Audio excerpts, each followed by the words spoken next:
സെക്രട്ടേറിയറ്റിൽ ഫയലുകൾ കെട്ടിക്കിടക്കുന്നുവെന്ന് തുറന്ന് സമ്മതിച്ച് മുഖ്യമന്ത്രി.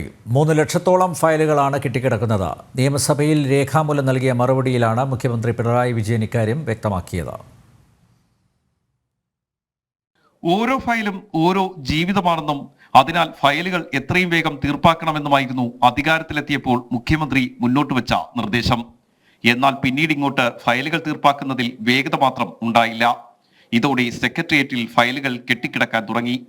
മുഖ്യമന്ത്രിയുടെ സ്വന്തം വകുപ്പുകളിൽ പോലും ഫയലുകൾ കെട്ടിക്കിടക്കുന്ന സാഹചര്യമായിരുന്നു സംസ്ഥാനത്തുണ്ടായത്. ആരോഗ്യവകുപ്പിലും തദ്ദേശ വകുപ്പിലുമൊക്കെ ഫയലുകൾ തീർപ്പാകാതെ കെട്ടിക്കിടക്കുന്നത് സാധാരണക്കാരെയും ദുരിതത്തിലാക്കി. പരാതികൾ വ്യാപകമായതോടെ മുഖ്യമന്ത്രി നേരിട്ട് വകുപ്പ് സെക്രട്ടറിമാരുടെ യോഗം വിളിച്ചിരുന്നു. എന്നാൽ പിന്നീടും ഫയലുകൾ തീർപ്പാക്കുന്നത് മാത്രം നടന്നില്ല. സെക്രട്ടേറിയറ്റിൽ ഫയലുകൾ കെട്ടിക്കിടക്കുന്നുവെന്ന ആരോപണം സർക്കാരും നിഷേധിച്ചിരുന്നു.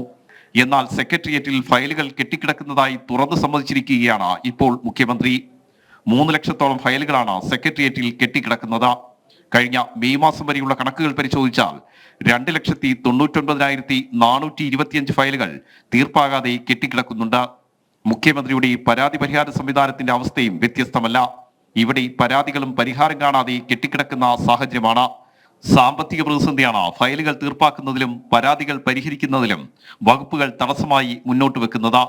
ലോക്സഭാ തിരഞ്ഞെടുപ്പിലും ഇത് ഇടതുമുന്നണിക്ക് തിരിച്ചടിയായി എന്ന വിലയിരുത്തൽ CPM-നുണ്ട്. ഈ സാഹചര്യത്തിൽ വിഷയം ചർച്ച ചെയ്യാൻ മുഖ്യമന്ത്രി ഉടൻ യോഗം വിളിക്കും.